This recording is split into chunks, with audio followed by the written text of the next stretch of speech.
This is The Gorge. It is a podcast where my friend Sara and I gorge ourselves on overanalyzing a topic. Sara, what are we talking about this week?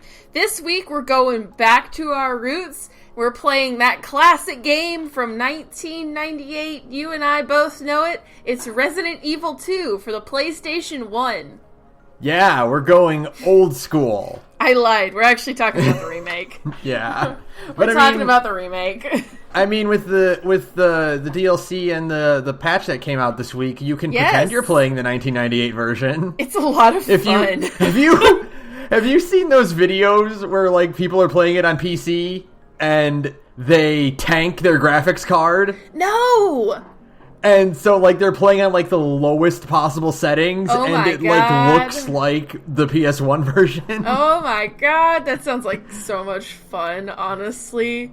And, like, I'm looking at that, and I'm like, I want the game to be that aesthetic for real, though. Like, for real, though. Yeah. There was, like, a fake leak right before RE2 came out of, like, a fixed camera angle setting, and, like, for real, though. Yeah, for real, though. Like, yeah. Like, actually do that.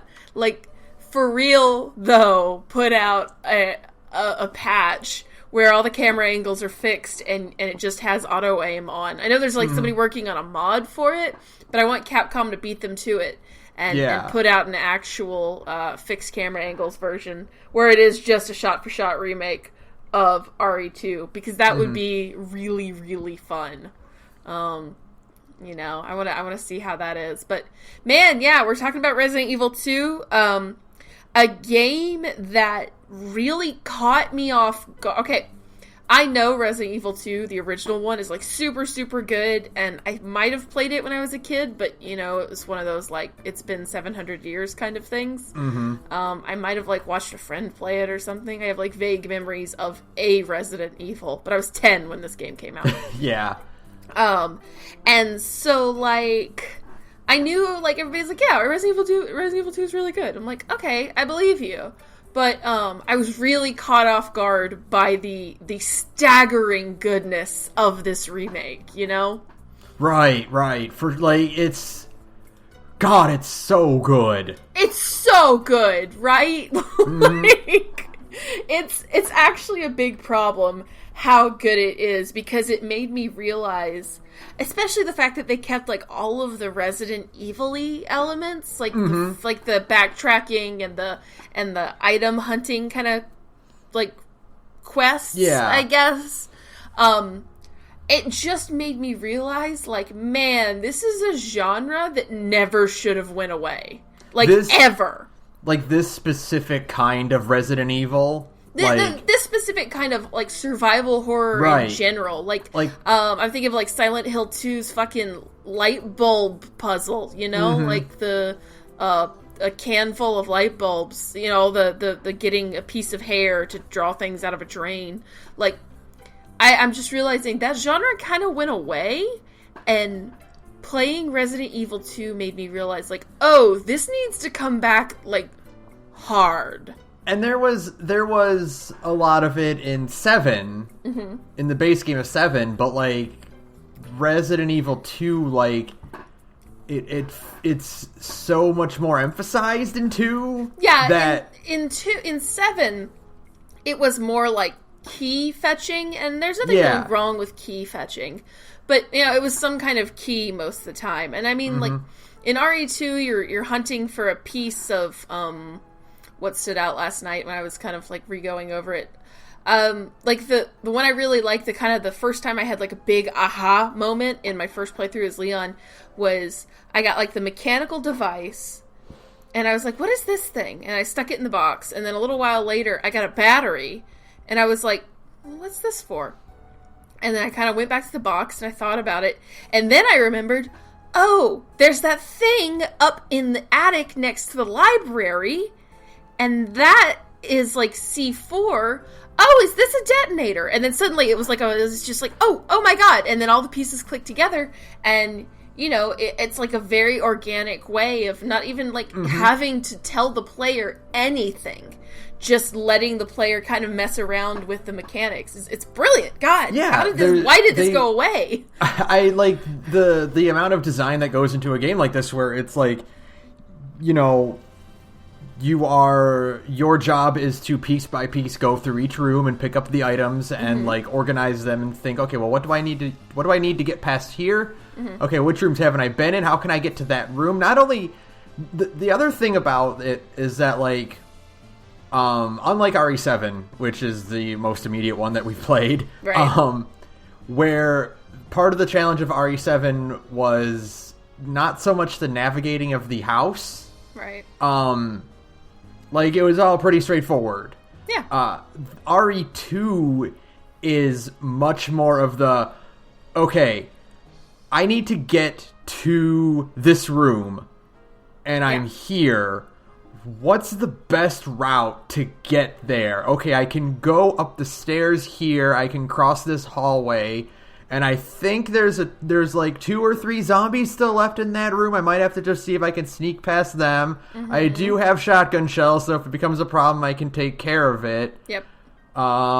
Did I put the barricade on that window or the other window? Yeah, oh my god, it's amazing. And you're like, wait, oh no, that window's broken, so there's probably something in there. So what if I go this way instead? Yeah, okay.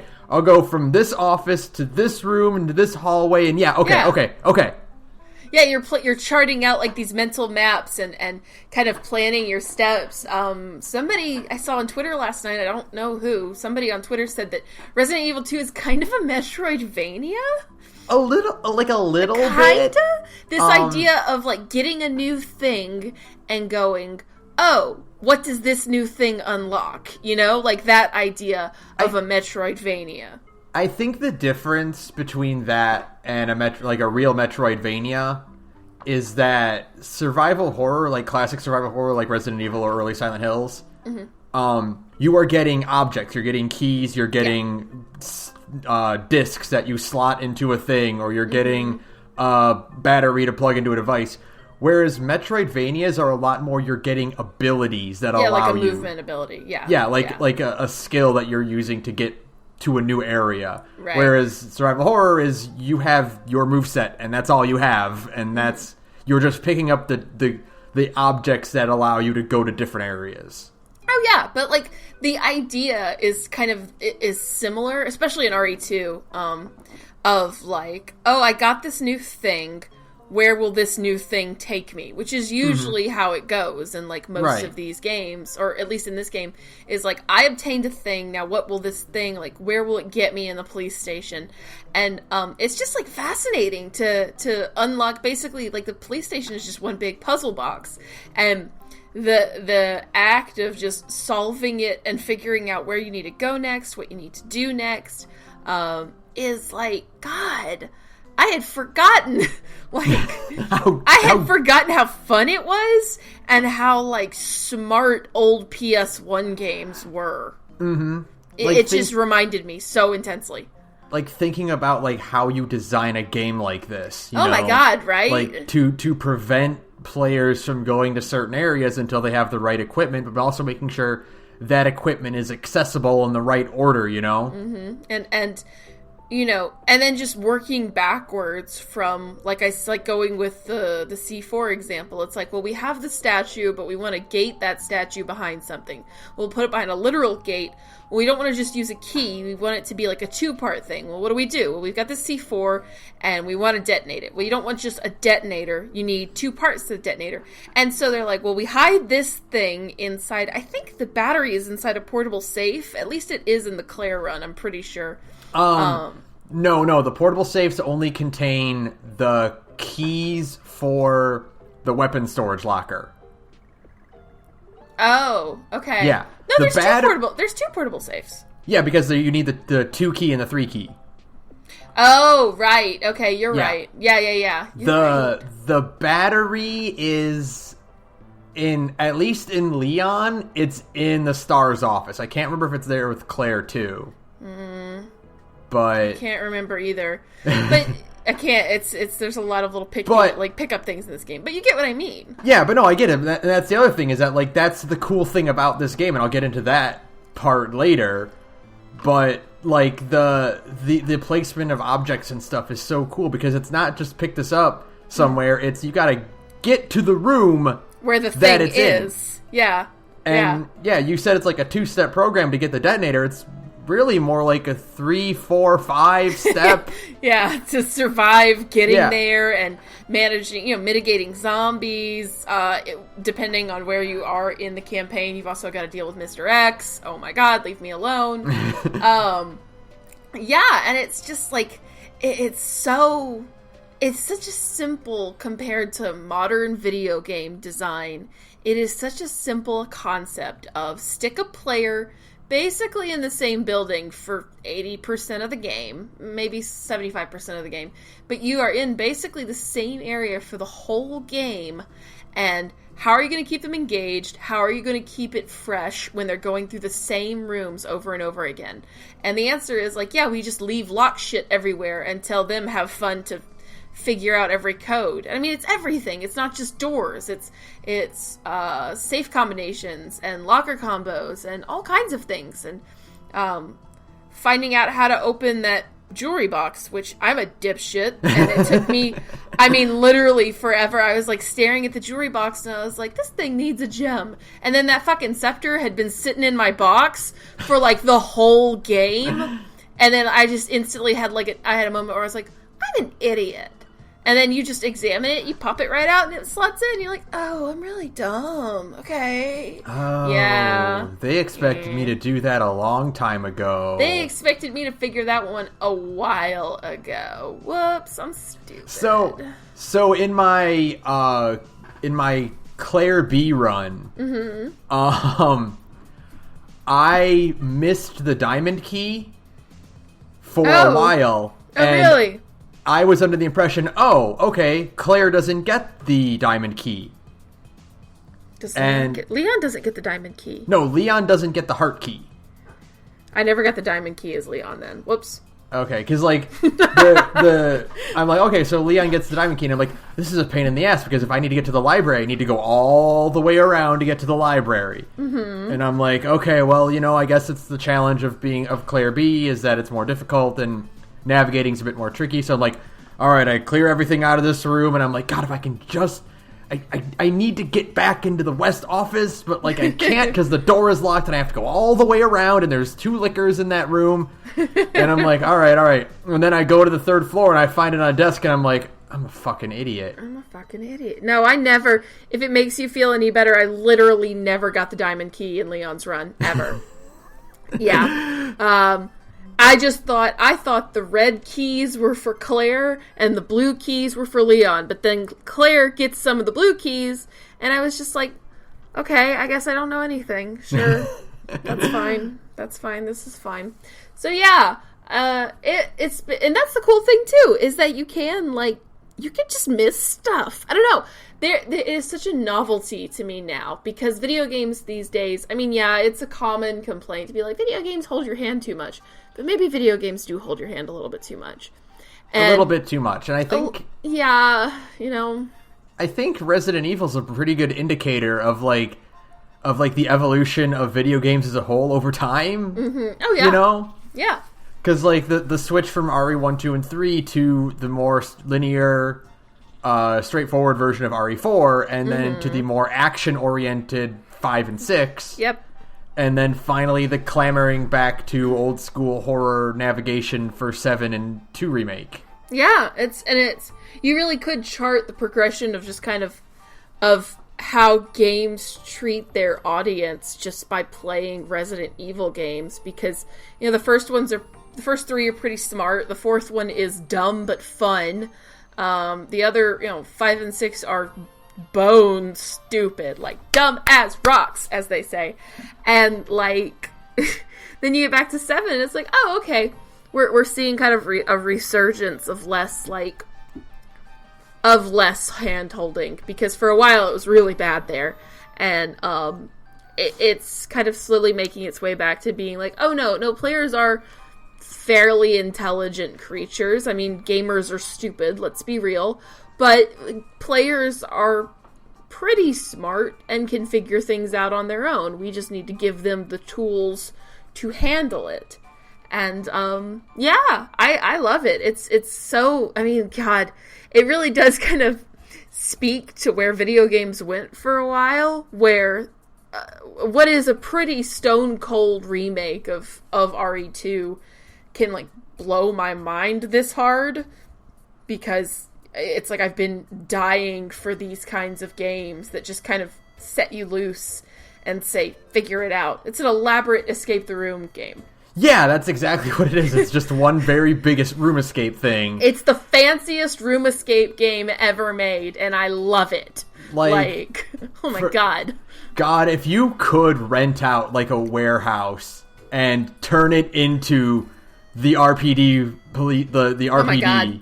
Like an escape room? Station. Yeah, that would be the fucking coolest thing I feel in like the that world. Probably exists in Japan, because there are a ton of those in Japan. Yeah, they've done, like, Resident Evil themed room escapes, like, in Japan, but I want, like, the fucking Raccoon City Police Department. Oh my god, would be the fucking coolest. I wonder, like, if you're, because I know there was Halloween Horror Nights at Universal.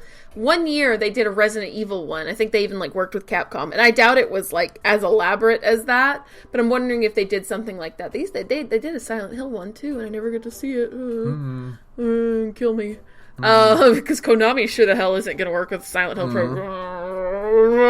Anyways, yeah, no. So I would love to be able to do a Resident Evil room escape, because I can't go to Tokyo. I don't have that kind of money right now. So, but I know they exist. Super Bunny Hop actually just put out a video 2 weeks ago about the Metal Gear Solid room escape. Oh, that's a good one. And how dope it is to basically be playing Metal Gear Solid in real life, and, like, you know, guards actually follow the tropes of Metal Gear Solid guards, where they can't react to you unless you're directly in their cone of vision, and, like, if they notice you, the Metal Gear Solid sound will go off, and all kinds of really neat. Cool. I know, so many cool little neat things like that. I'm like, I want to go to there, but I can't, because I'm not Super Bunny Hop. I don't make that much money off of my internet content. We'll get there. We'll get there eventually. We're getting there someday. Yeah. Hey, did you know we have a Ko-fi? Anyways. We have, yeah. ko-fia.com/thegor. Thanks.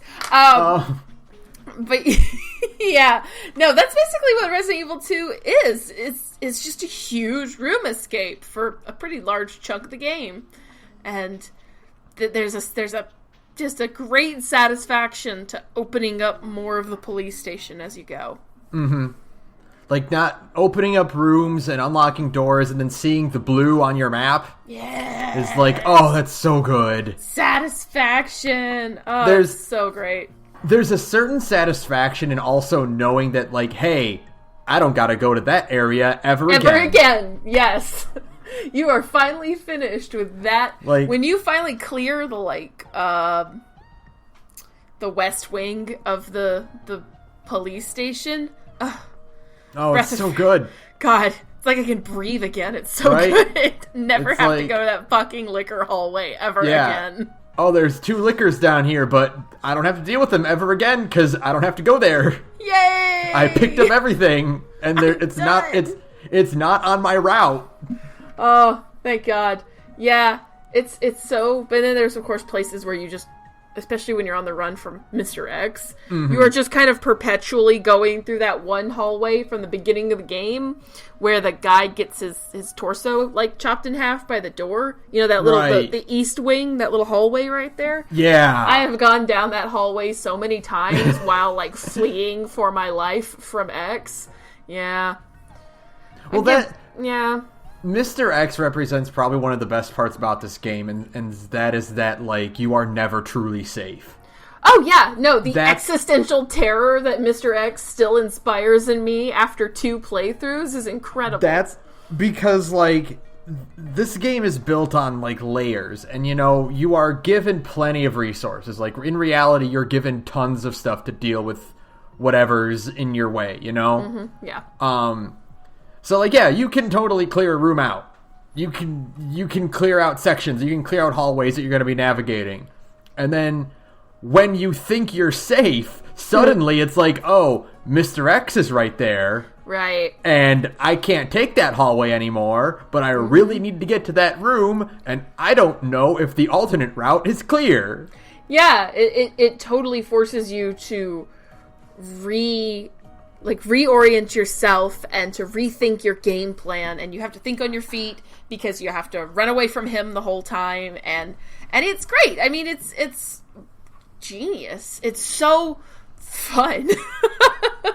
Like the raw fear of running away from Mr. I mean, like, yeah, I know you're not like a big horror game person, but I feel like Resident Evil can make people understand. Like, RE2 can make people understand why scary games is fun, you know? Mm-hmm.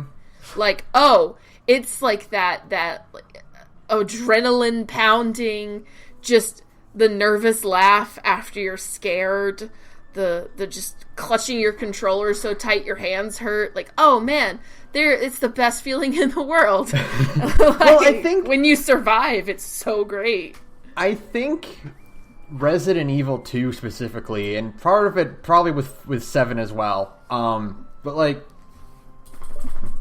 I think the crazy thing about Resident Evil 2 is that it's only scary the first time you do it.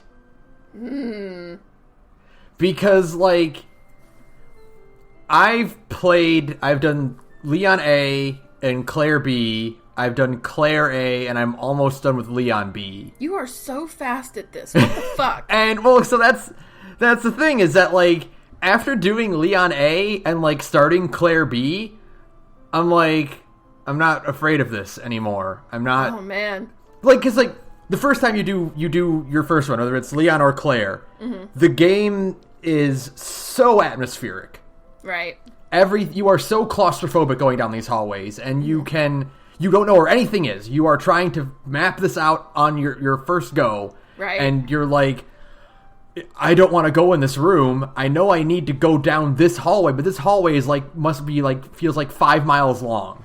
Right, yeah. And I have 8 bullets. and you're like, I've got to clear 2 miles of hallway Yeah. with 8 bullets, and God knows what's hiding behind that ficus. Right? Like, oh, I can put up a barricade on this window. Oh, but there's 3 other windows in this hallway that also need barricades. Yep. And it's the most stressful thing in the world. And you're like, your progress, like, halts because you are too intimidated to be like, I don't know if I can make it. I might have a heart attack. Like, if I have the ability, the resources to make it. I have a single green herb, and I have 8 pistol rounds. And I need to get where? And anxiety. Do not forget the anxiety. And people are going to be playing this coming off of RE4 and RE5 and RE6, where you are playing as big macho men who can do spin kicks and suplexes, and you can mash to break away from a zombie. And then playing RE2, and you're like, no, you can't. You can't do anything. If you get got, you get got. There's no ungetting got unless you've got a thing with you. Mm-hmm. And unless you want to spend a resource, which do you want to spend a resource? Like, what resources do you have more of? You've got to do, like, that mental math in the 2 seconds of being grabbed by something. Like, do you want to spend this combat knife or this grenade? Or do you want to spend the health item? Like, which one is it? Do you want to take the damage and heal it, like, later? Or... But if you do that, they might drop you, and then you are further, like, you're just stuck behind the barricade again. Right. The barricade of zombies. Right. So you are, it's so tense, it's so, like, twitchy until, like, you start clearing rooms out a little bit, and then it kind of, like, mitigates that a little bit, but you're still like, oh, I don't know what's gonna be beyond this. Like, when I get out of the police station, where am I going next? Like, what is leading this? And then the second playthrough goes around, and it's like, oh, wait, I remember this room. Okay, yeah, there's going to be a few guys in here. Okay. And, Claire B, up until you get out of the sewers. Not the sewers. The police station. I was still pretty tense for all of the police station because they change enough. Yeah, they change enough, but you are familiar with the layout, and you know where some of the stuff is. Like this, you know where the statues are; they're not moving. Mm-hmm. You know where you need to put certain keys and certain items. Right. And so it's like, okay, well, I know I need to go over here, and I need to do this, and it's okay. Well, I know these windows are broken, so I'm probably gonna be doing this hallway a lot. So I know to barricade this one, this one. And then, okay, all right, cool. I'm good. All right, I got this. I'm good. I'm gonna just go around here. The hallway that used to be like 5 miles long is like, oh, okay, I just do turn here. All right, I'm done. Yeah, it's just a little hop and a skip. Yeah. Yeah, and but like it doesn't decrease the fun. It changes the way you perceive that fun. Mm-hmm. You know, because like the first run through is like your first run through of a Silent Hill game, where it's like, oh my god, this is so scary. It's so you're gripping your couch cushion, and you're like, okay. I think if I can just, all right, I can probably get around this guy. I don't know though. I don't know. Like I don't like this thing at all. I don't want to be near it. But then the second time you're like, I'm a big boss. I know exactly where I'm going. Do. I know how to put the valve in here. Do. Right. And you're like, you feel real good. Yeah. Resident Evil does that great thing, even at the end of the Leon, like your first run, which I think most people do Leon A and then Claire B. Mm-hmm. Just because it feels thematically right, because you're in a police station. And so, like, even by the end of the Leon A run, you feel pretty confident. Like, they stop really scaring you until, of course, you get to, like, the little fucking, the plant guys, and then you're like, fuck. Then it's a whole new thing. But then you get over that really quickly, too, because you have the flamethrower, and you're not afraid of anything. Yeah. They gave you a flamethrower. I feel like that bit in Die Hard where it's like, now I have a machine gun, ho, ho, ho, except it's a flamethrower, and I'm just like running through this greenhouse cackling and just burning things to the ground. It's the best feeling. But yeah, that's the cool thing about Resident Evil games, is that you start out as like terrified and afraid and alone, and by the end of it, you're like, I am a god. Yeah, by the end of it, you're just like, excuse me, I need to get through here. Can you please move? All right, thank you. Yeah, it's really good, except, like, you know, but the cool thing is, Mr. X still terrifies me. You know what? Mr. X, it's still just that, oh, god damn it. No, leave me alone. I will pay you $100 to fuck off. When you're just booking it down a hallway, and you're like, all right, things are great, and you round a corner, and there he is, and you're like, oh, for fuck's sake, all right.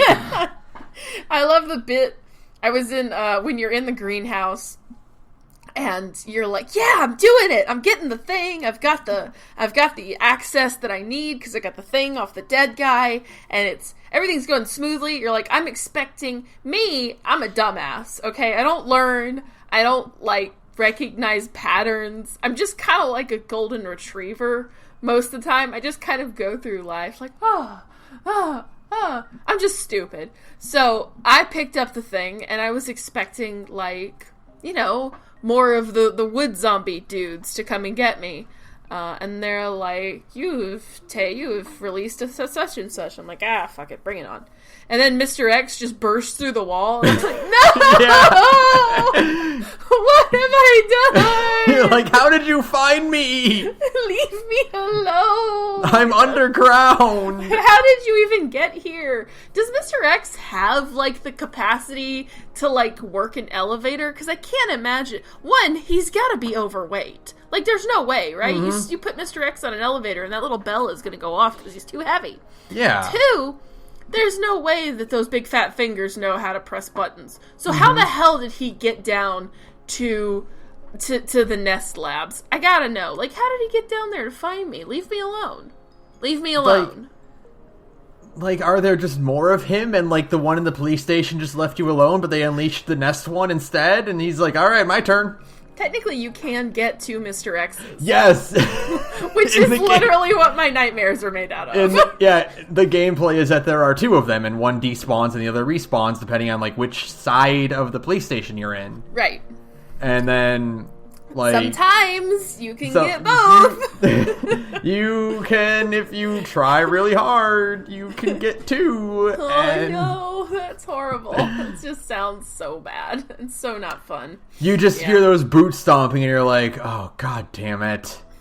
Leave me alone. And you just wait for, like... music. You wait for, like, the door slamming open and you're like, alright, is he in this room or did he leave? Oh, where was I? I was in Claire B. And I was doing something, and I thought he was behind me. I could hear his boots stomping. This is why I should play with headphones on. I could hear his boots stomping, and I was pretty sure I had outrun him. And I was like, yeah, okay, I'll double back to the lobby, and I'll go do my things. And I double back, and I get there, I round a corner, and there he is, just like, sup, bitch? I'm like, no! I thought I had lost you! Yeah. It's also, like, really good, and this didn't really click on me until doing my, my Leon B, is that he's the only enemy that you can't use a sub-weapon to escape from. Yeah, he just lays your ass out. He doesn't actually use an animation to, like, pick you up. He just knocks you over. Yeah, he just knocks you over. Decks you in the face like a chump. Throws a haymaker at you and you're down. And you're down and it sucks because it takes a ton of health off. And it's like, leave me alone. I'm just trying to live. I'm just trying to go get things out of this weapons locker. I like when you can kite him towards a zombie and he'll just knock the zombie over. Yeah. I'm like, really, bro? Like, you're making these loud boot stomps and the lickers are ignoring you? That's bullshit. Like, the lickers know. Wouldn't that be awesome to, like, kite him into a licker and the licker, like, just leaps on him? You should be able to do that. Like, honestly, if I had a single complaint, it's that I wish you could, like, lure him toward lickers and stuff, and then that would buy you some time, because then it would make the library puzzle slightly less obnoxious. A little bit easier. Slightly less stupid. It's like just running in circles to scoot a thing over kinda sucks. It's like, what, X, do you have a card or something? You want to check out a book? Like, let's go. What are you doing here? Like, leave me alone. Let me move these shelves over, you son of a bitch. Yeah. That's the only, if I had, like, a single complaint, because, like, otherwise this game is phenomenal. No, I actually do have another complaint about this otherwise phenomenal game. This is a game where, like, everybody moves approximately 3 miles an hour, even when there's, like, you know, an actual demon breathing down your throat. I would really appreciate some kind of dodge roll. Oh, like... Yeah. Like, because, okay, here's my thing. Is because when you are fighting G, like third stage G as Leon, and he is just hauling ass towards you, I would like some kind of method to get out of his way just a little bit faster. Because Leon, I don't know if you know this, honey, but he's trying to actually kill you. I need you to shake a fucking leg, honey. Like... Yes and no, because yes, I would like to be able to get around moves quickly, but also, this ain't Devil May Cry. No, but... What are you... But come on, you can still do some kind of... The sprint in this game is pitiful. It's a little bad. It is so flimsy. I mean, there's almost no difference between, like, running and sprinting. Just do something else. I need some other... method of getting out of a dude's way, especially when I'm like stuck in a corner, which is a thing that happens a lot with some of these bosses, where you kind of are paying attention to other things more so, and you find yourself trapped in a corner, and trying to get away from that dude is hard. Yeah. And third stage G does like a lot of damage. A lot of damage. A lot of damage. He can knock you down to caution, like, real quick. Yeah, so, you know, some kind of other movement option would have been appreciated. No, I do know that if you play an assisted mode... like a coward? Zombies that approach you at a 90-degree, or like a 45-degree angle, or a 90-degree angle, like within that range, If you are sprinting, Leon and Claire will stiff arm them. Oh man, that's cool. Like push them away. Like as long as they're like sprinting straight forward and the zombie approaches you at your side, they'll like brush them off. See, I feel like maybe that's a thing you could have put in the base game with some kind of like contextual button. I don't know. I feel like if you get mobbed, and there's a few places where you can get mobbed, I'm thinking like the jail cells. And it can turn into like a huge clusterfuck. I just wish there was maybe some other way to avoid that damage, you know? And I mean, you know, yeah, that would of course decrease the tension, but, and I mean, it's not like a huge complaint. I think I would prefer just the sprint to be a little faster. Like, that's really it. Like, I just wish sprint was maybe like a hair's breadth faster, and that would solve a lot of problems. Yeah. That would solve a lot of problems when you're trying to get away from like a 2-ton motherfucker who wants to turn you into little Leon shreds. That would be cool, you know? Oh well. That's like my only complaint. I really don't have any other complaints about this game, is the thing. They might add that to the inevitable RE3 remake where you play as Jill, who is a member of STARS and knows what she's doing. Yeah, that would be cool. That would be cool. You suggested the idea of a DLC where you play as RE4 Leon. Yes. In RE2. I want that mode. Yeah. I want that to be called the Victory Lap mode, where you play as RE4 Leon and you're just like smart-ass one-linering your way through the whole game. You can suplex Mr. X. Where you can shoot them in the legs and then sweep kick them and knock them down. Kick them in the head. Yeah. Come on. I want to stomp. That's what I want. I want to be able to stomp zombies in the head. I feel like that's just common sense, y'all. Leon, Claire. I really love, though, just like what they've done to make zombies scary again. Oh my god, the fact that you can never be sure they're dead unless their head explodes. Right? Like it can take like 7-8 pistol rounds to take out their leg. Mm-hmm. Not even kill them. Just like take out the leg so they fall over. Yeah, and the head pop is a random chance. It's just RNG, which is incredible. I did read about this, how the headshot works. Do tell. It is a meter, a hidden meter in the game that is the better you're doing at the game, the less likely you'll get the head pop. So if you are making your mark with all your shots, if you are not taking damage, you have a less likely chance of actually getting their head to explode. If you're doing really badly, if you're missing a lot of your shots, the game takes pity on you and gives you more frequent headshots. Okay. That is a lot. That actually makes a lot of sense, considering these are the guys who made the sliding scale difficulty in RE4. And this also applies to... I noticed this personally. This applies to bosses.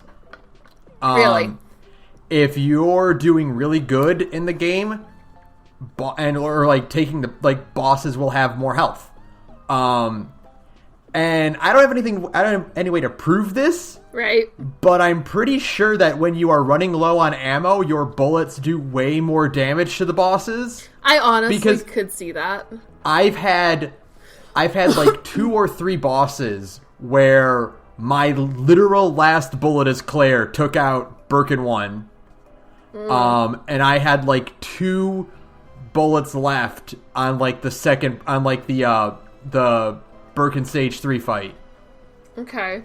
And so I'm pretty sure that like when you are running low, they just do more damage. You know what? That actually does make a lot of sense. Mm-hmm. I mean, yeah, this is I mean, like I said, that's what they did for RE4. Like, RE4 famously has its difficulty is hidden, and you can game that system if you're smart. You can game RE4 to give you what you need when you need it. So yeah, I mean, it makes sense for there to be something like that in RE2. I would like to know if that is true. I mean, I believe you, because obviously you have way more experience with this game than I do. In just the very short time it's been out, and we'll get to that. Yeah. So, like, I believe you, but I would like to see, like, if there are numbers that prove that. Yeah, like the empirical evidence. Yeah, if there's, like, empirical... Because, I mean, that would make a lot of sense. It would be really, really cool. And I also feel like it would be a way to break the game over your knee if you were a smart player, which I'm sure speedrunners are already trying to figure out. Well, that's the one thing I did want to talk about, is that, like, fuck, speedruns of this game are gonna be insane! They're gonna be so dope, and I can't wait. I cannot wait for SGDQ. Like, I don't know if they'll be in time, but people are already getting like down to like the hour mark, like just above an hour, and it's like the cool thing about this is that like Resident Evil 2 is like everything's gonna be in the same spot no matter what, you know, right? Like obviously, like it's all the objects are fixed. It's not like RE4 where, like, you can spawn more ammo by killing enemies or anything like that. Like, everything is where it is. So you can route out the most optimal movement to get everywhere, right? Right. Like, there actually is an in-game achievement for taking as few steps as possible. Yes. Yeah, so, I feel like platting this game would be a nightmare. Trying to get all of the trophies. Yeah. I can't even imagine, because there's there's one for never, I mean, like, you can do, like, no save runs, which I'm not that brave, no thank you, and, like, no damage runs, which, again, how? Yeah, how? How? So I think you actually get a trophy for no damage, and you get a trophy for no save, and for, not minimal... using item box. What? Yeah, there's one for not using the item box. No! I don't trust anybody who lives like that. Like, that person, whoever that person is out in the world, is a demon. Yeah, that's living way too dangerously. How do you even do that? I don't know. I feel like in the beginning of the game, you don't have enough slots to make that happen. You straight up don't. Like, I don't know. Like, that also... because doing that requires you to also not have resources on hand, you know? Right. Because, like, you need inventory to hold key items that aren't usful. Just for, like the medallions alone. Yeah, you can't store your herbs or anything like that. You can't store stuff you're not going to use right away. Like, you have to plan out a better route that way. And then you've got, like, things like ammo. You can't pick up that much ammo because, you know, you can only have as much as, like, your gun can hold or whatever. Yeah. Like, who are these people? I don't know. Who are you? But the crazy thing is that like this game has a built-in run killer. Oh really? And that's Mr. X. Oh yeah. Oh yeah. He's the only random element in the game. He has one scripted appearance, and that's when you hit the switch or the pipes to put out the fire on the helicopter. Yes. And he lifts up the helicopter. That's his only that's the only time you know where he's gonna be. Did you ever get one where he burst through the wall? Yeah, and in Leon A, I think Leon B, he does it too.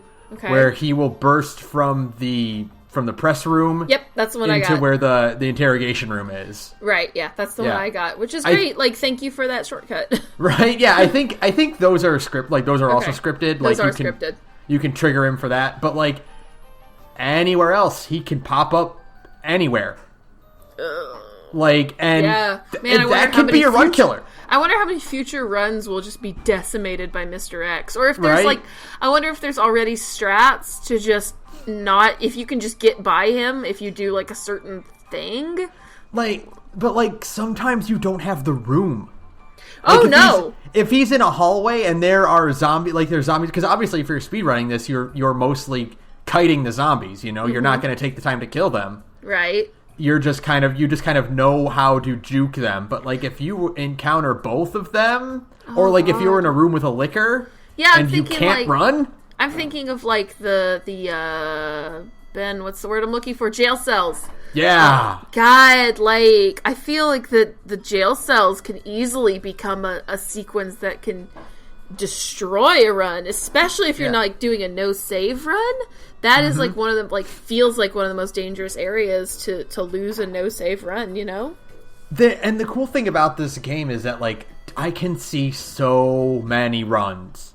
Oh my god. You can just do so many categories. Yeah, you can just do it any percent, beat the game. You can do, like, get blue in all rooms, Yeah, 100%, there can be do any percent, 100%, all blue, no save, no item box, all kinds of runs. This game is, like, and, like, going back to my earlier point where it's, like, the horror goes down, but, like, the fun never goes down, that's what this game turns into. The first and second run, like, whatever you do first for A and B, is, like, that's your... Oh my god, I don't know what's going on. I need to think about this. I don't want to go in that room yet. Is there, like, anything? If I missed any herbs or is there an ammo anywhere? I need something so I can feel a bit more confident. Okay, God, wait, give me a break. When you're pawing at the weapon storage locker, you're like, please, where is the card so I can unlock you, shotgun? I need you. I'm so afraid. I'm so scared.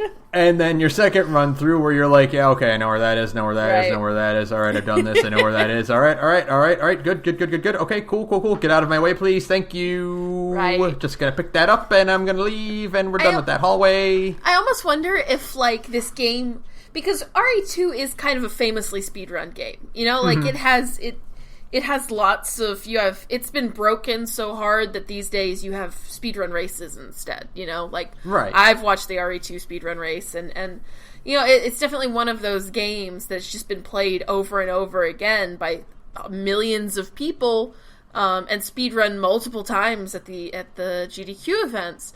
And I almost kind of wonder, like, did they make this game with new kinds of runs in mind? Oh, 100%. They absolutely designed this game. They designed this game knowing that, hey, you're going to want to beat your best time. Because that's the only thing that counts on your grade, is your time. Yeah. Like, it doesn't matter how much damage you take, how many items you use. No, I think your saves count. Oh, do they? Yeah. Maybe. I think to get an S+, you can only save, like, maybe once or twice. Oh, okay. Yeah, so it's because at the end your results screen shows your time and your saves, and that's it. Mm-hmm. Yeah, so, nothing else. You are not scored on anything else but those two things. Yep. So I think it's just those two things. You only have so many saves they'll allow you to get. All right. Okay. Well, but still, like they designed this game to know that, like, hey, people are gonna try to get as best the time they can. Oh yeah, it's incredible the amount of just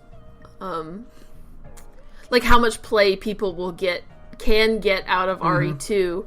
Especially with all of the extra shit they keep releasing for it. Right? Like, for free? For free. 3 new packs of DLC. It's like an apology for all of the paid DLC for RE7. Yeah. Like, 3 packs of free DLC, and then the two playable, like the Hunk and Tofu, which is incredible. Yeah, it's amazing how much there is, and I'm just like, God, Capcom Redemption Arc is going super hard, right? Right. God. So, fuck, I am just so into this game. I know. You have I beat, like, Claire B by, like, the skin of my teeth. Like, with just, like, last night. Okay?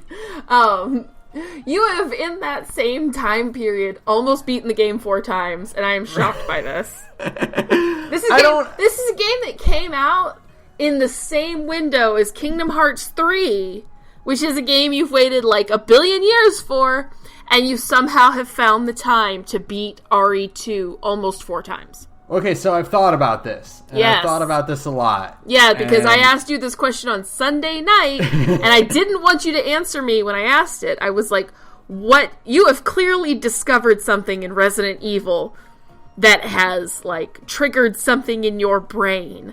So what is it that has captivated you so much about RE2? So it's like this. Okay, we did a whole episode about playability, you know? We did. You should go listen to it. It's one of the good ones. Yeah. So we talked a lot about how stuff like Fallout 4 is like junk food. It's like you can just shovel it in as much as you want. Mm-hmm. Right? So I've thought about that, and I've thought about that in comparison to Resident Evil 4 and Resident Evil 2 and to Kingdom Hearts 3. Mm-hmm. And it's like, okay, well, why do I keep going back to RE2 and not replaying Kingdom Hearts like over and over again? Right. Like, and I'm like thinking about it. I'm like, okay. So here's what I got. Okay. All right. Fallout 4 is not junk food in the sense that we described it as. Okay. Fallout 4 is chili. So okay. You can just throw in some ground beef and some tomato sauce and some onion stuff, and you got some beans, and you got a chili going. Right. All right. But the way you and I are playing Fallout 4 now is we're adding some powder, and we're adding some chopped garlic, and we're adding some shredded cheese and another kind of meat and tomatoes and all that. Yeah. And you can freeze that. And you can just eat it whenever you want. There's just always some for you. There's always chili. Yes. Yeah, it's always there. And you're gonna make people really hungry with this analogy. this is a food analogy. At least it's not a sports analogy. Yeah. And then a game like Kingdom Hearts is like prime rib. Right. All right. It takes a long time to cook. Like, you're going to cook that shit for, 6 hours, And you're going to follow all the instructions and right. And you're going to eat it. It's going to be really, really good. But you're not going to eat that all the time. You're going to eat it once, and you're going to savor it, And then maybe later, maybe a few months, a year down the line, maybe you get yourself another slice of that, You buy it again, and you splurge on that. Resident Evil 2 is going to a place like Five Guys, and because it's not every so often you get me like, you know what, I want a cheeseburger. I want a really good cheeseburger, right? And so you don't want one that's like a gourmet deluxe one, because that takes too long. That's too much. But Five Guys is pretty cheap. It's pretty good, and it's the kind of thing where you're like 2 days later, you're like, I kind of want another cheeseburger. You can go and get that. You can go pick that up. It doesn't take that long to eat. Right.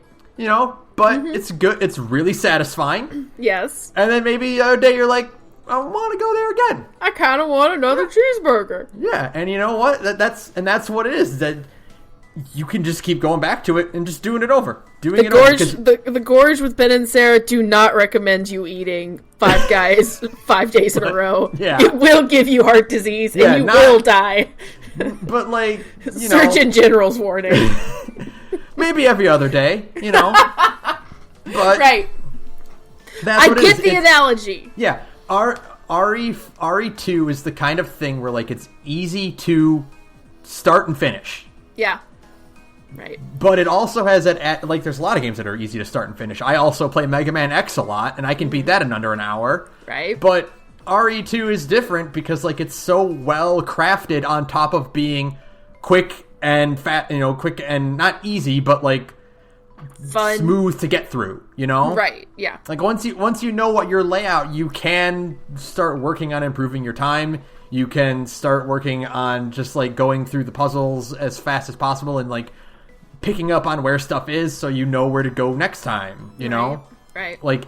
How to get, you don't have to keep checking your map because already know the layout by the back of your hand. Mm-hmm. You know where all the items are, so you know what storage boxes you do need to hit, Yeah. That's what it is. And so, I can just keep going back to RE2. And also, the fact that it looks amazing and plays great. God. And, every other, stuff that you'd see on a game review is, score, music, sound, difficulty, graphics, gameplay, It's all good. That. It's all good. Yeah, it's all good, but it also just has that really, really satisfying playability that, you also get playing stuff like Fallout 4. Yeah, absolutely. I get it. I do. It's this idea of being able to do it quickly, and every time you do it quicker, you're getting better in the process. It's a learning thing. It's the satisfaction of getting good at Devil May Cry. Yeah, and that's the other thing I was thinking about, where I'm like, I have the demo. I have the DMC5 demo. Why do I keep going back to RE2 and not Devil May Cry? Yeah. And for me personally, I told you this a while ago, where I'm like, I love Devil May Cry. Obviously, I love it. But I'm very bad at Devil May Cry. You're really not that bad. the reason I feel like I'm bad at Devil May Cry is also the reason I feel like I'm bad at fighting games, which is fast multitasking is something that I struggle with a lot. Yeah. Because, like, I'll read these reviews or listen to podcasts that are talking about, like, playing the demo, and they're like, oh, I discovered I can do this, and I can loop that into that, and I'm like, boy, that's really cool, but, like, I don't have the thumb dexterity to push those buttons in the right order. You can store a color up as you jump, and it rules. Yeah, and I'm like, that's really cool, but, like, I'll never see that in my game because I'm still struggling with letting go of the lock-on so that I can use my Devil Breaker. And then, locking back on right away, I'm like, finger. My fingers are getting confused. Yeah. But something like RE2 is a lot more slower paced. Mm-hmm. It's a lot more, like, I guess, cerebral. It's a lot more... Yeah, there's more like a memorization aspect, so it's less about, like, making your hands work and more about just information recall. It's less about, like, snap decision and being able to, like, accurately predict a situation like you would with the Devil May Cry or a fighting game where it's like, okay, I know you can memorize combos, but you don't know how to implement them, or, like, you know... That kind of thing. Whereas RE2 is more like, all right, well, I can get to... You open up the map, and you route the map in your brain. Right. And then the actual physical input of pressing the buttons is a lot less intensive. There's less to get your fingers confused on. And which is funny because, you know, we joke a lot that you have an absolutely god-awful memory, and I remember things from like 7 years ago without even trying, and it's like, you would think it would be the other way around. Like, I would be the one just clamoring for more Resident Evil, because it is basically kind of a memory game in a way. Mm-hmm. But no, I mean, I'm really enjoying Resident Evil 2, but I've played the demo for Devil May Cry 5 approximately 30 times now. And don't get me wrong, it's great, and I'm thrilled for Devil May Cry. But I get what you're saying. Like, I'm enjoying playing Resident Evil, like, a lot, but I probably won't, not for a while anyways, do, like, a Claire A, Leon B. Like, I'll play the DLC. I'll play Hunk once I find the time for it. I might fiddle around and try Tofu, you know? I took one look at Tofu and I was like, no. So what is the gimmick? What is the gimmick with Tofu? So first round of Tofu is you have all knives. You do Hunk's whole run. Okay. But you only have knives. Oh my god. You have no healing items at all. Yeah. You just have knives. And then once you beat Tofu, you unlock other types of Tofu. Okay. And they're all kitted out with different, like, equipment. Okay. And it's kind of like a gimmick where it's like you have all grenades or you have all this or all that, you know? Right. Whereas Hunk is just weighed down with all the guns and he's very strong. Yeah. And he has... So, the cool thing is he has assist on naturally. Oh, cool. Yeah. That's nice. Because he's Hunk. Because he's Hunk, yeah, of course. And Pat was the one who pointed that out. It's like, it's because he's a good soldier, unlike Claire and Leon. Claire and Leon, who are definitely not quite their later Resident Evil incarnations. They're getting there.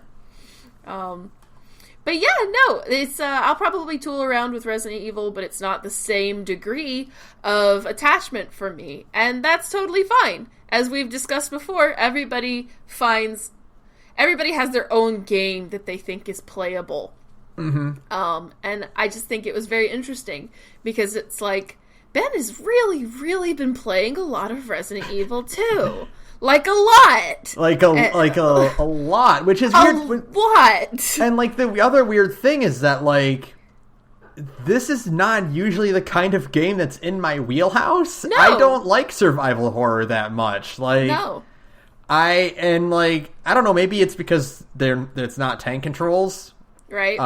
That might be like the thing that does turn me off about that. But like I didn't take to RE4 this way. I'm still playing RE4 and I still like it a lot, but like this game just clicked with me in a way that I did not expect. It feel good.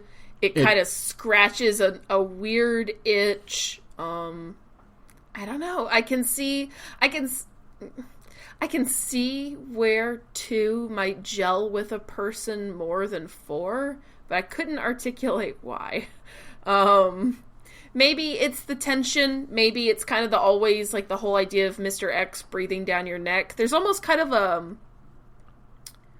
kind of like this idea that in 4, Leon is such a god that there isn't quite the same degree of tension. 4 is definitely still tense in a lot of ways when the action kind of picks up. But it doesn't have the same kind of scare factor that like Mr. X induces, even after like multiple playthroughs. You know, you still you can be as used to Resident Evil 2 as you'll ever be, and you still have to contend with the randomization of X. And so there's always that tension. Like that will never go away. That's the other thing that makes him so good personally, specifically, is that like not only is he a big hulking scary monster that the first time you see him you're like, oh my god, what the fuck is that? I don't know what to do with it. I can't shoot it. What the hell is going on? Right. Oh, like I said, once you get past the horror part of it and the fun changes, now the fun is, it's this bastard again. I will pay you $100 to fuck off. Like, alright, shit, gotta remap my plan. Yep. I gotta put this gear in place. How the hell am I gonna get up there now? Right. So that's like, his intimidation doesn't decrease. It just your priority shifts. It shifts. Yeah. It's kind of like this idea of, instead of like playing a game so much that you're so good at it that it kind of loses its challenge, you don't have that problem with Resident Evil 2, because Mr. X is always going to be there, and he's always going to try and ruin your day. I am fucking so stoked, and I'm like 90% certain that RE2 is gonna be at SGDQ. Oh my god, I cannot wait. Because like RE7 was at AGDQ, the one like immediately after it came out. Yeah. Oh yeah. No, it'll probably be there because they actually made it a point. I follow them on Twitter, of course. They made a point to tell people, like, within a week of Resident Evil 2 coming out, being like, hey, don't worry, you can still get your games in. We're still not closing submissions for another couple weeks. So it's like, you got time to do your routing, you know? Yeah. So I am pretty sure RE2 is going to be an SGDQ, and oh god, that will be the highlight run. That will be that run where it's like the room is packed, you know? Mm-hmm. Oh yeah, for sure. It'll be a primetime run, which is exciting if it gets in. Now the cool thing to do would be like a relay race thing. Where you do A and B and you switch off between A and B. That would be so good. Oh my god, that's a great idea. That would be like the dream. That's what they run at the AGDQ after it premieres at SGDQ. You know what I mean? Mm-hmm. Yeah. That's what they run the second time it's at a GDQ event. So, man, yeah, no, it is just so impressive. The game is just, everything kind of in the construction of the game really does just blow my mind. God, I was thinking the other day when I was playing it, how glad I am that they kept the, like, mini cutscenes when you open a door. You know what I mean? Yeah. Like when you put in a handle and you twist the handle and then it shows a little scene of the door opening. I don't know why. I guess because it does fire off those nostalgia bombs in my brain so hard. I love it. It is such an old-fashioned, like, kitschy way of showing progress. And I will never, ever get tired of it. I am still so delighted by, like, a key just floating into the keyhole and unlocking the door. Or just, like, a floating pair of pliers cutting open the chain. Oh, my God. When, like, the door unlocks and you get that really satisfying click with the key. Oh my god, it comes out of your controller? Yeah! Yeah! It's so good! So, like, I think I think the big bright light on the controller is the dumbest thing ever. It sucks. They ever created. It sucks. But using that to keep track of your health in RE4 and RE2 is really cool. It's pretty good. It's pretty good. I do actually, really love the sound coming out of your controller gimmick. Mm-hmm. I just do. That it's one's a gimmick. cool. It's a dumb gimmick, but I love it in pretty much every single game. I loved it in the Wii when you played No More Heroes 1. Yeah. And whenever Sylvia would call Travis on the phone, her audio would come out of the Wiimote, and you'd have to hold it up to your ear like a phone. Yeah, it was pretty good. I love stuff like that. Yeah, it's so cool. And it's just they put so much care into this that it makes me wonder why they didn't care about the plot that much. Because this is what I wanted to talk to you after you finished an A-B route. Yeah, hit me. Where it's what is the narrative of this game? Don't worry about it. Because and it's so I thought about this and I'm like, okay, yeah, puzzles reset. Okay, fine. You need gameplay in it, you know? Mm-hmm. It would be not fun if the secret room was already open and Claire could just walk down the stairs and mitigate the first loop of the police station, right? Obviously. Right. But then it's all right, so Leon fought Birkin in the rafter area underneath the police station, and Birkin fell off the edge. Mm-hmm. And the ladder falls down so he can get back up. Mm-hmm. And then Birkin just kind of hangs around there. And he resets it. Yeah, because he destroys the walkway both times. Yeah, and then, the walkway comes back, and then, Birkin climbs back up and just kind of hangs out there for Claire to fight him. Yeah, that is exactly what it is. And then Leon swings the crane with the shipping crate at Birkin, and it destroys that whole structure. Yep. But then Claire also swings the crane at him. Don't worry about it. And Ada and Sherry are both in the dumpster area, around the same time. Yes. But they don't see each other ever. You're right. I'm still not seeing the problem here. and Mr. X gets cut in half by Birkin. Yes. But then comes back so that Leon can kill him. Yes, of course.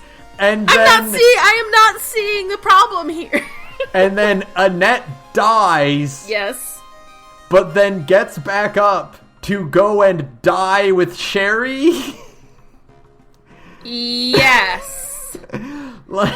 Yeah. Yeah, I don't know. Don't worry about it. It's so just Yeah, it is definitely the weirdest aspect of the game. I would have liked some kind of because change that whatever, something. Well, because shows it. The whole thing with the classic RE2 is that the zapping system, the AB route thing was a lot more concrete, where it's the things that Leon did would affect what Claire's layout looked like, you know? Right. And I guess, it would be pretty intensive to completely redesign some of these sets because they're so intricate now. Right. But, I don't know, the whole boss thing and, the puzzles I can let slide, the puzzles I can let slide because that's gameplay. But, the story structure... The boss thing definitely doesn't really work. I definitely think the boss... even the story structure is fine. It's kind of that's definitely, in my brain, just a don't worry about it. You're just seeing two versions of the same story being told. Right. But the boss thing is a sticking point, because it's I would have liked... if you're going to keep the puzzles the same, which, again, fine, it's a big game and there's a lot going on, then at least change the bosses so that each run feels a little more unique. And I guess the other thing is that I would have given Claire different bosses, and also given more rooms that only one character could get to. Yeah, because like once you do like the initial run where it's like, oh, the B route starts in the courtyard, and then you're like, oh, and Claire gets the heart key, so Claire goes into the chief's office, and she goes to the orphanage instead of the gun shop. Oh, neat, but that's more or less like it. The only divergent path. It would have been a lot better if they had gotten different Nest labs, you know? Yeah, different parts of Nest, and maybe even different parts of the police station, or even just more rooms that only, like I said, I thought initially that the diamond key was only, like, Leon only got certain keys and Claire only got certain keys. Well, if that had been the case, like, if that actually had been the case, where, like... Well, they do. Well, yeah, but I mean, like, it had been more of an even... Yeah, but, like more of a split. Like, Leon only got the blue keys, and Claire only got the red keys. You know what I mean? Right, yeah. Like, that could have been more, like... And then build more of the police station around which keys each character has available to them. Then it would have been more of a differentiation. As it stands, I think one of the things that did kind of take the wind out of my sails in my second run-through was when I realized I was going to have to go back to the clock tower as Claire. Like, because getting the clock tower is such a fucking slog. doing that, like, the one puzzle both of them share is like, the library puzzle is the worst. Do that sliding the bookcases around. Yeah, the library puzzle is not great. it's not great. It's a bit of a pain. It's a bit of a pain. It's really just more like time management than actual tension, you know? It's that... Okay, I know Mr. X is actually on the bottom floor. It'll take him a little while to get up here. Okay, I can move these ones right now. Is he good? Alright, I can move the other one. Alright, he's not coming. Okay. We're good. Yeah. It's kind of like, I wish that, like, Claire didn't have to fool with the library, you know? Mm-hmm. I feel like you could have given her some other place to go to get her parts, you know, like, leave some of the puzzle things, like the mechanical parts, leave those the same. It doesn't matter. That's just a key. That's just a fancy version of a key. And just, you know, but have her go do something else in the police station. It's a big, weird fucking place, you know? Yeah. Like, the big main difference between the A and B routes is mostly who gets to hang out with Marvin. Who gets to hang out with Marvin, my boy, who deserves a DLC where he survives and isn't gotten it yet, but, you know, I've got my fingers crossed. A prayer hands emoji for Marvin to get a DLC where he gets to live, because Marvin deserves it. Okay, so I do think the DLC concept is, like, the coolest thing Ari has done. Yeah, the survivor ideas. Yeah, just like, cool. What if these characters had lived somehow? Yeah, I really want to play them. I just didn't have time. Okay, so I did play Kendo's, and I didn't get a chance because I wanted to do Leon B instead of, like, the DLC, because they're not really plot relevant. Right.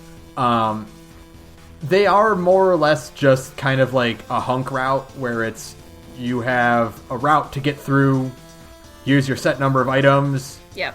It's more action oriented. Yeah. Because there's more zombies and stuff, and there's no like strategy like planning your route. There's no item boxes or anything like that. You're just given your inventory and you go.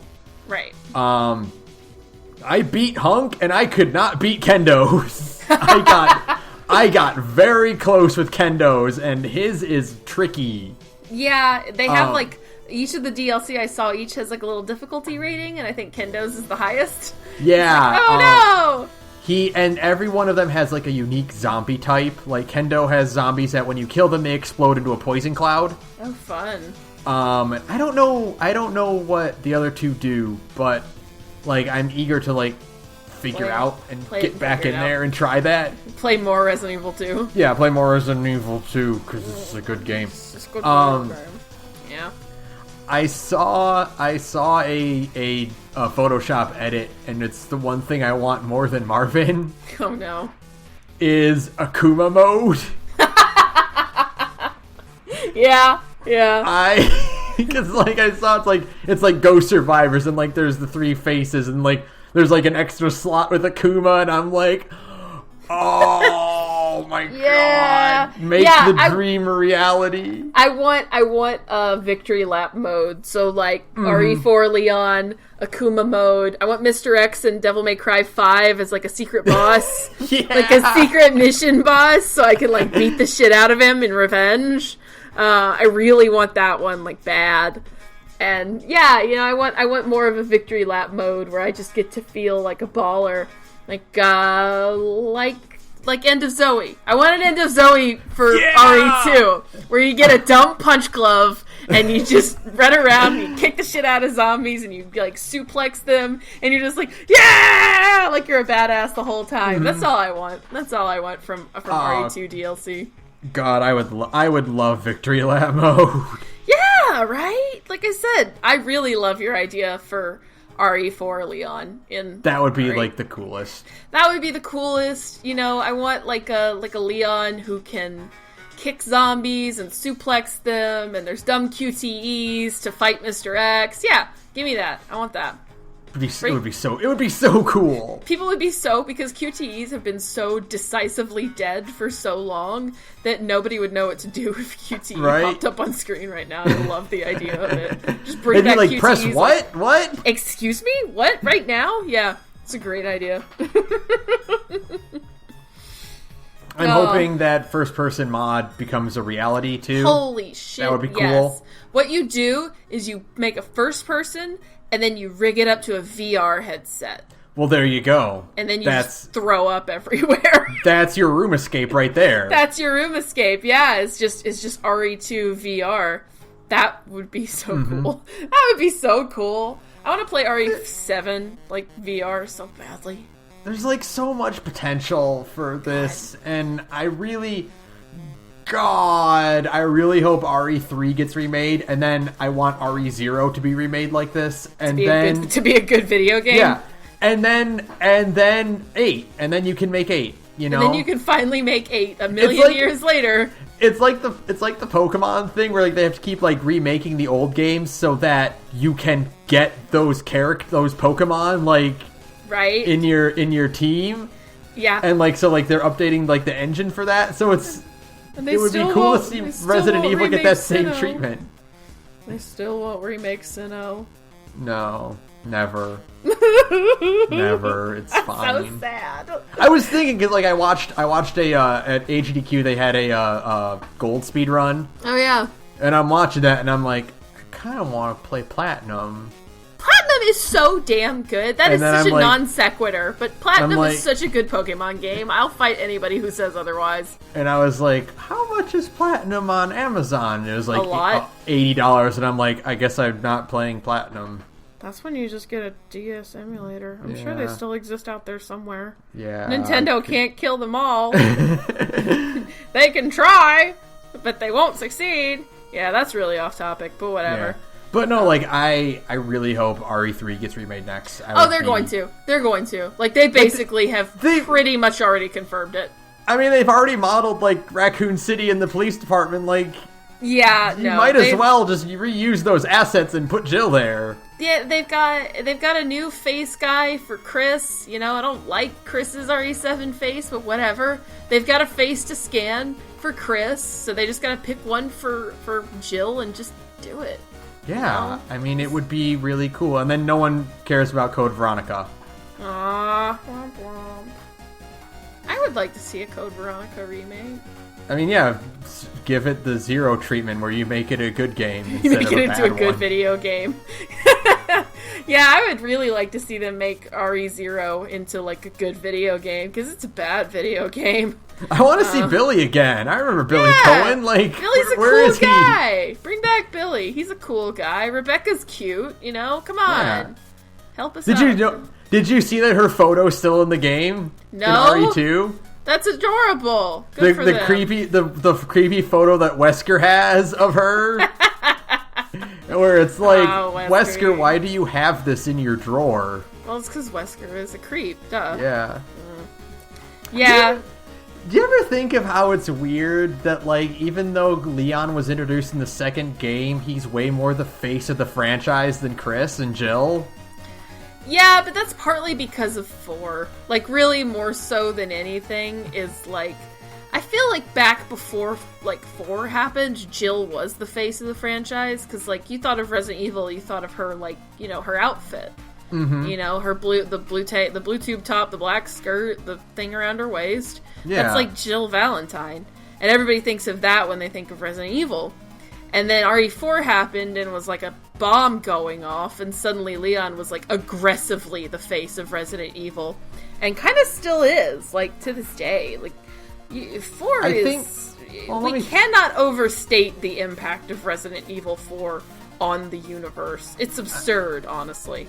I'm thinking about the playable roster in just the numbered games in 1, 2, 3, 4, 5, 6, and 7. Mm-hmm. And okay, so let's see. He was in 2, 4, and 6. And then Jill was playable in 1 and 3. Chris was in 1, 5, and 6. Isn't Jill also playable in the like the side story for RE5? Yeah, okay, yeah, cause she is. So she's in 1, 3, 5, and 6. No, she's not in 6. She's only in 1, 3, and 5. She's not in 6? No, Jill's because she's recovering from 5. Oh man, that's weird. Like you'd think the game that has like everybody in it would have Jill, right? Like I don't know if I think she's in mercenary mode, but like after 5, Jill stopped being playable. Like every other subsequent like appearance by her is set before 5. Maybe we'll finally get Jill playable in 8. Maybe that'll happen someday. It'll be a game. It'll be the game where Jill and Leon finally meet. Yeah. The one, yeah. That's the other thing we were talking about, that were like the faces of the franchise. Like some of them don't know each other. They've never actually met in canon. It's like that's really weird. Claire and Leon have never met Jill in person. Ever. Yeah, and like. It's weird because we know from the terrible fucking movies that, like, you know, Leon and Chris, like, they know each other. Yeah. So you would think an overlap would happen there, but no, there is none. It's really weird. The other weird thing is that at no point have Chris and Leon been partners. Like, in 6, it's, like, Chris and Leon are with 2 other guys. Right. And it's like... That's weird. Do the terrible movies count? Aren't they technically like partners in like Degeneration or something like that?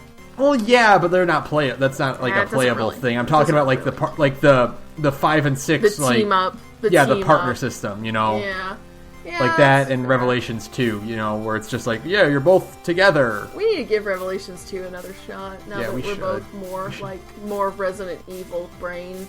Yeah. We tried to play it together that one time, and I didn't get to be the gun character, and I was like, this sucks! I want a gun! We'll switch off, like, who plays who. Okay, sounds good. But yeah, like,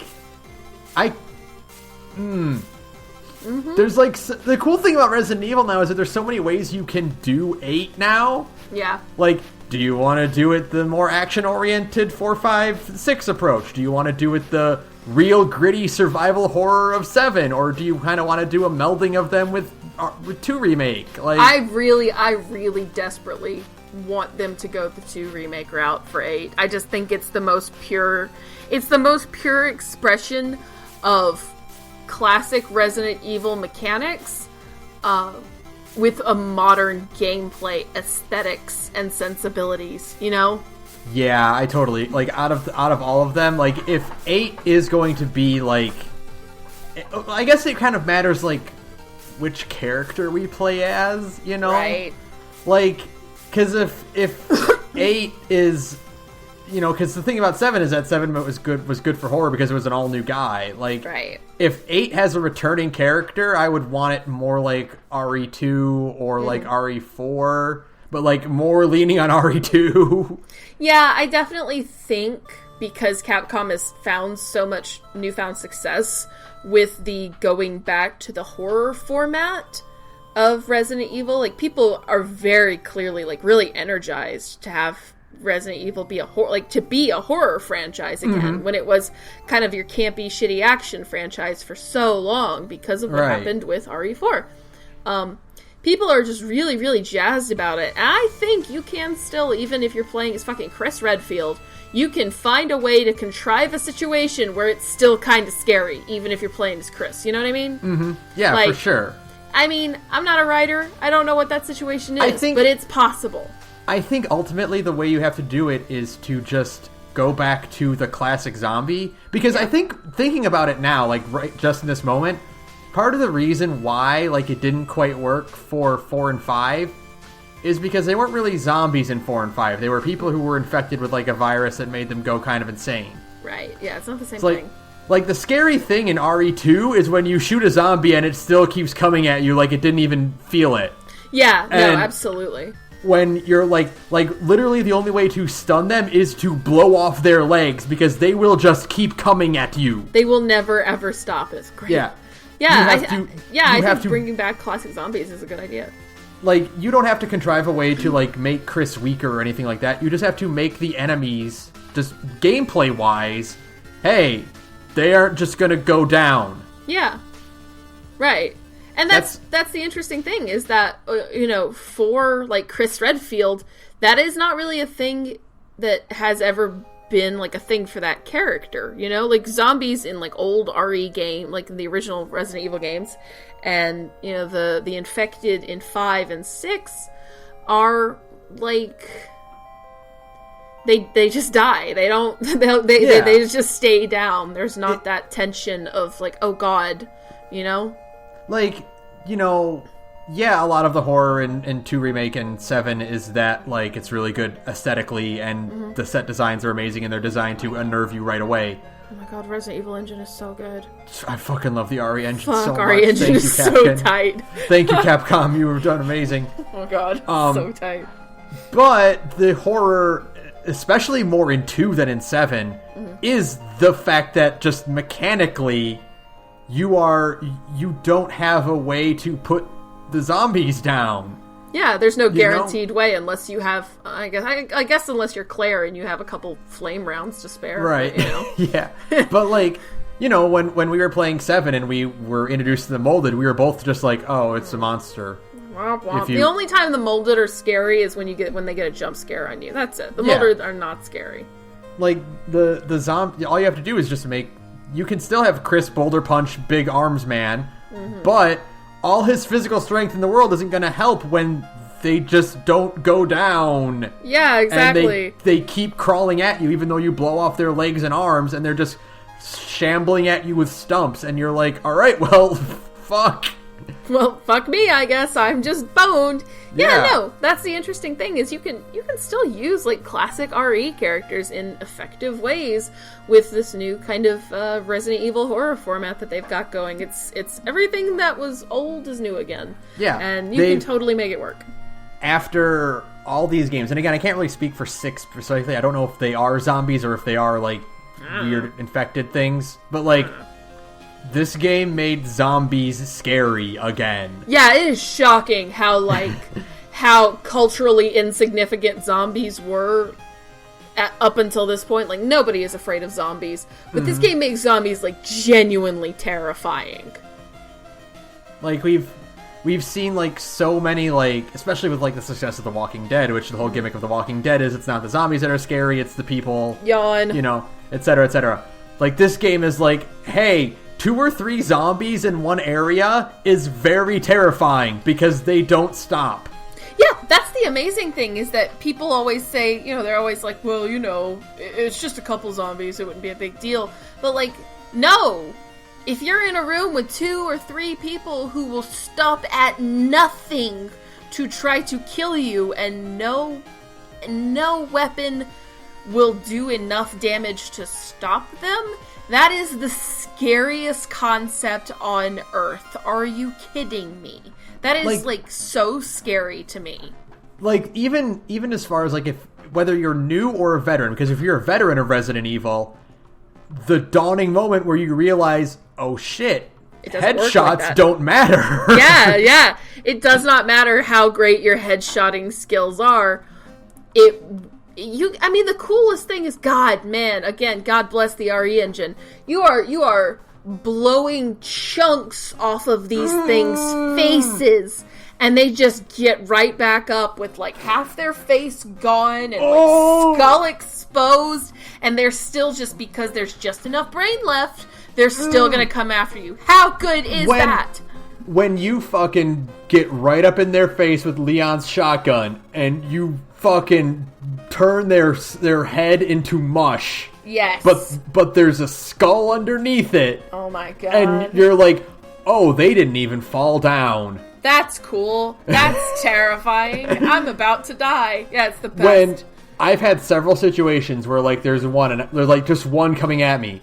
And, hey, I missed their knees my first 3 shots. Mm-hmm. Oops, now he's in my grill, and I can't back up because I got cocky. Yeah. It's amazing. It is incredible just how effective the zombies are in this game. Just one, because they actually do look actually scary. The gore in this game is just so the way they the way they move, the way they shamble, the way their physics work in them is so. Did you ever do a thing?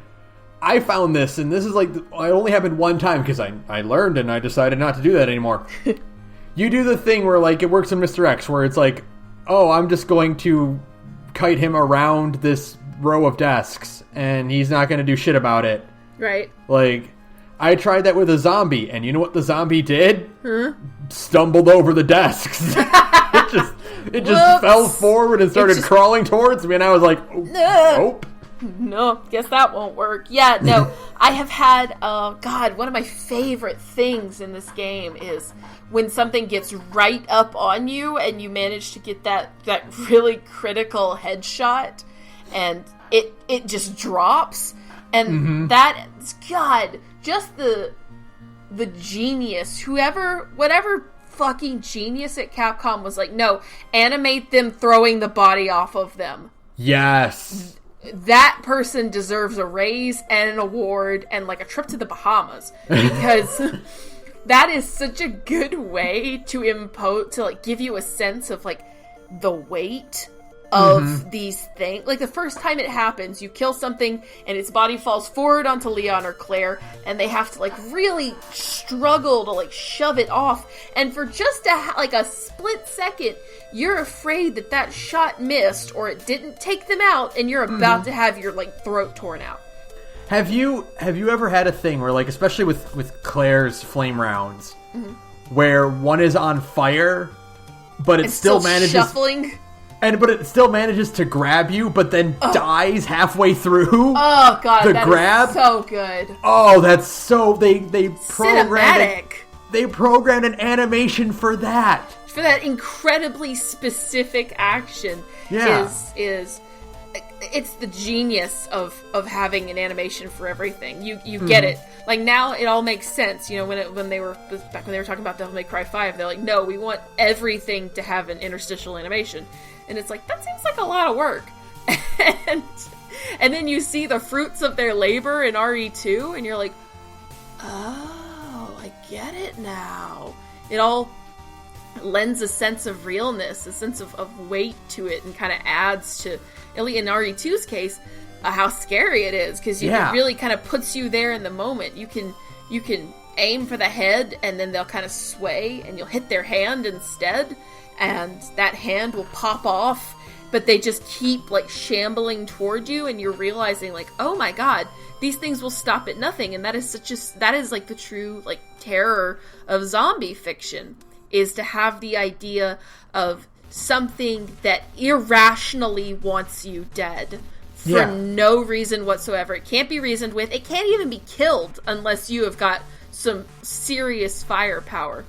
And it reignites the idea of, like, what makes zombies scary.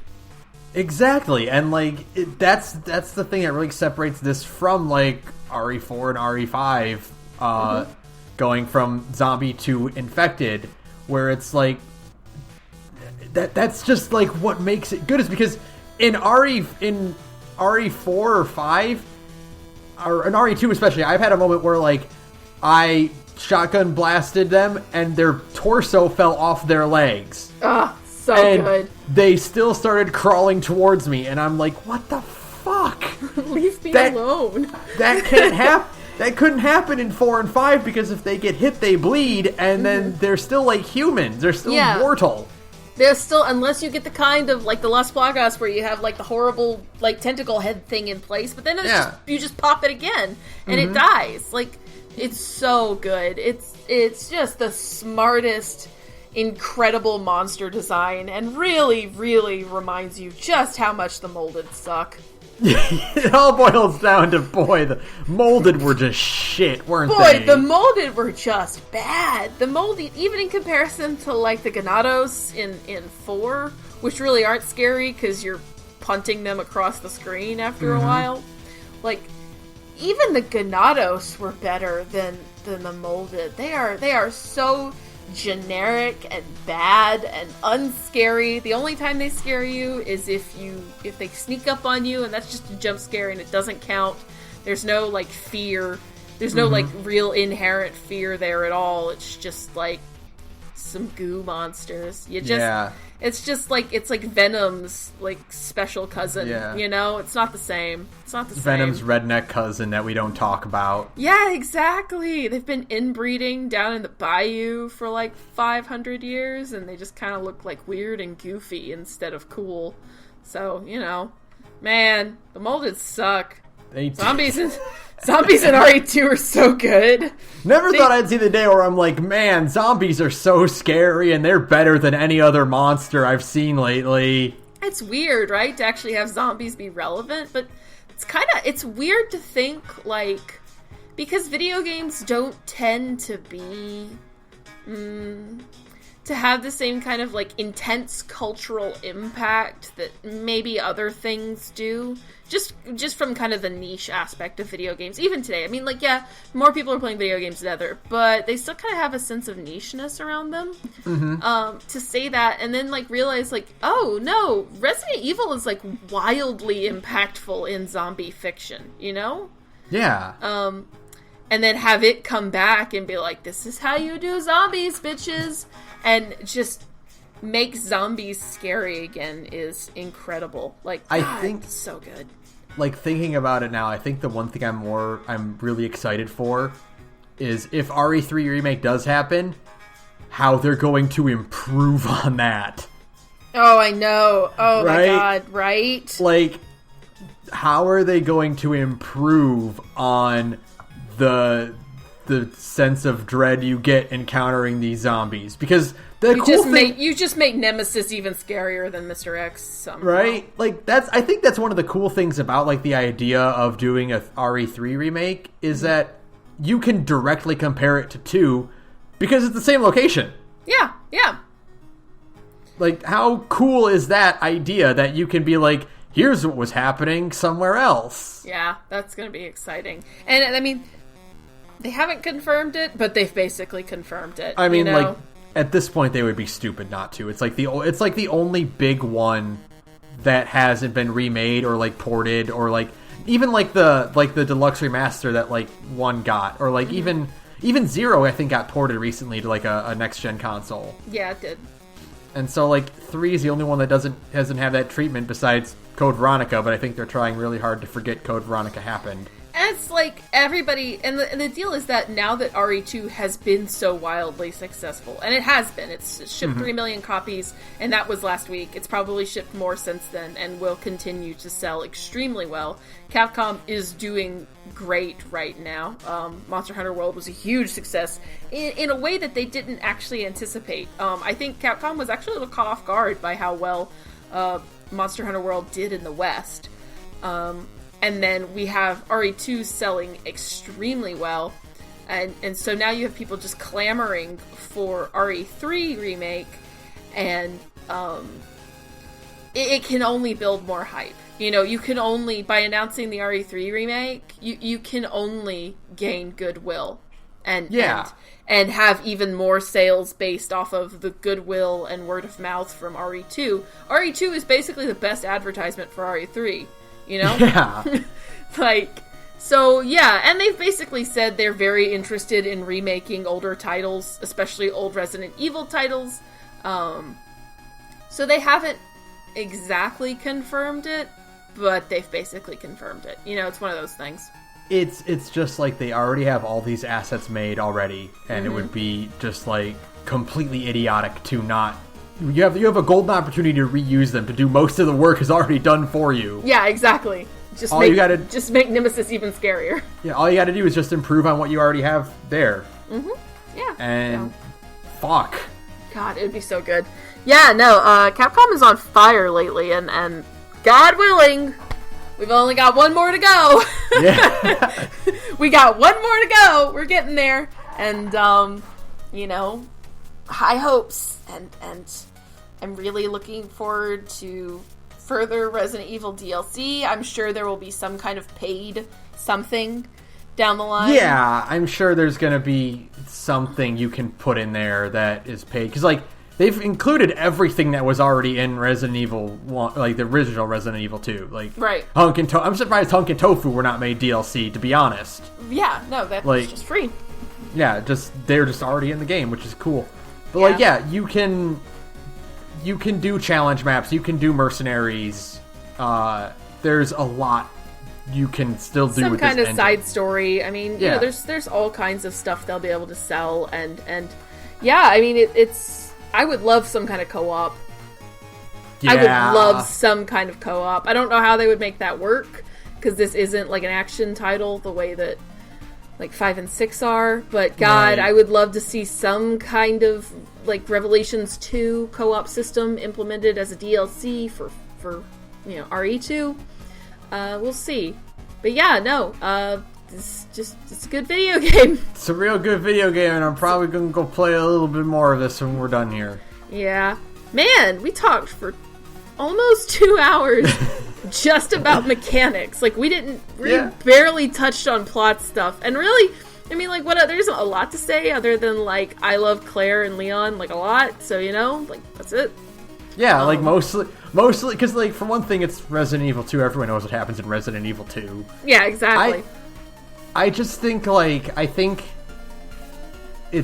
said this before on the podcast, but I'm playing this game and also playing Resident Evil 7 and also just kind of reading up on it. Like, I think Resident Evil probably has my favorite work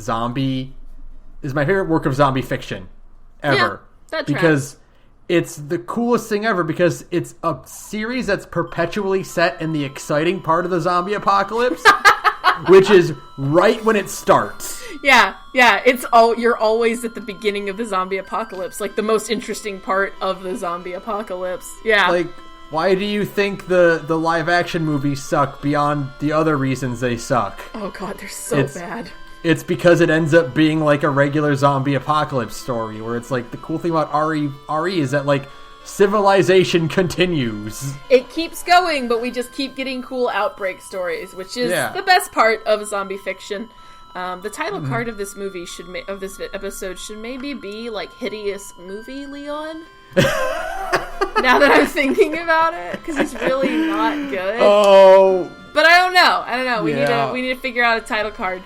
But yeah, RE2 rules. I guess that's ultimately what it boils down to. Is like, man, this game is so solid from start to finish, and perfectly just encapsulates that feeling of a Resident Evil game where it starts out scary and then gets real stupid, and you love every step of the way.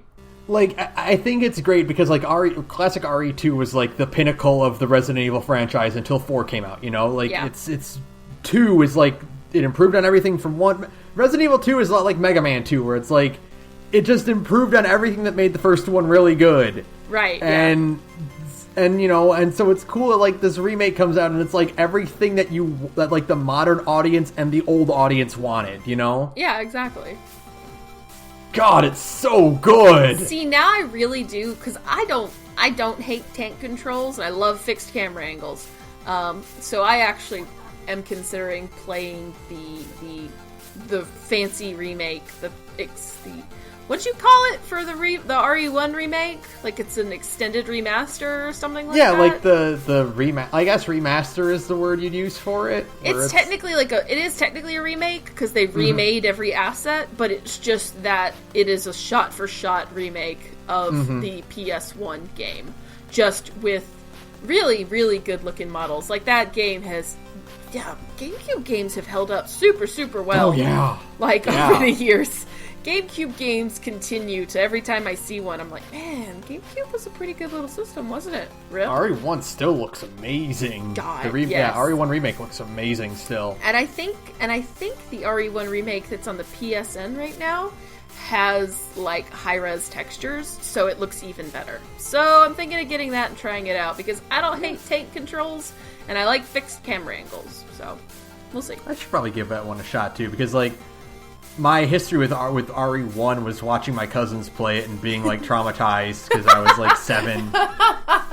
RE1 ruined your life. Great! So I've been to horror games until lately. Like that opening bit where, like, you first walk out on the back porch of the mansion and the crows start attacking you. Yeah. And I was like, nope, can't do it. I don't like that.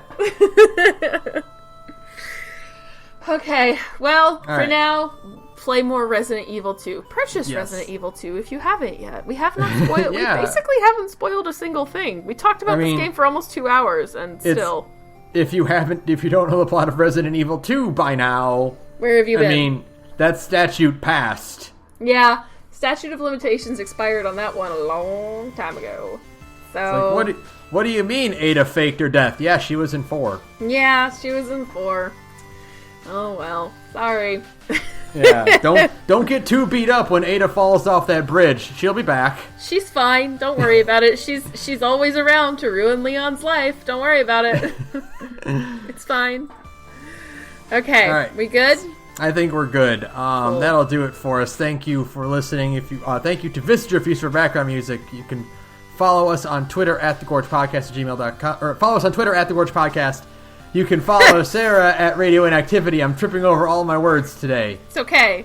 You can email us at thegorgepodcast@gmail.com. Really, though, you could string all of that together. Like, you can... Our Twitter is at thegorgepodcast, and our email is thegorgepodcast@gmail. It all kind of runs together. It's fine. Yeah. I'm trying to speed run the ending bit of the podcast. You gotta optimize your strats better than my man. This is a suboptimal run if there ever was one. In fact, the end credits have now taken like 3 times as long as they usually take. And if you want a suboptimal run of other games, you can listen to Sarah's other podcast. You son of a bitch. Yeah, actually, that's actually really legit. Hey, I'm in another podcast called Big Gay Nerds, where me and a bunch of cool queer friends get together and we play tabletop games. Right now we're playing Knights in Fate Core, and it's a lot of fun. Yeah, we're definitely taking our sweet time with the super rad joust we just had, so you should come check us out. We're at Big Gay Nerds on SoundCloud, and you can find the links to the rest of our social media from there. Thanks. Alright, that'll do it for us. This one's there's a lot of options for this one, honestly. I mean, but really, Mr. X, please just fuck off. Yeah. Leave me alone. Let me live. I'm gonna pay you $100 to fuck off. Please, God, let me live. Just leave me alone. Let me do this library puzzle in peace, you son of a bitch, in your stupid hat. There have been so many times where I'm like running backwards down a hallway and I'm just like, fuck off, fuck off, fuck off, fuck off, fuck off, please fuck off. Can you please fuck off? Please, just leave. Just go away. Leave me alone. I keep thinking you're somewhere else, and then I round a corner, and there he is. He's just like, what's up? I'm going to punch you in the face now, and you don't have any healing items. That's just cool. Like, I really need to get into the library. Can you stop hovering around the STARS office so that I can just go through the lobby, please? Please, just let me use the damn... Let me do the library puzzle in peace. There's already zombies in there because I didn't kill all of them the first time through, you know? Like, I've got to deal with them, and now I've got to deal with you. You know, go away. I need to move these bookshelves. Fuck off. Fuck off. Good night, everyone. Good night, everyone.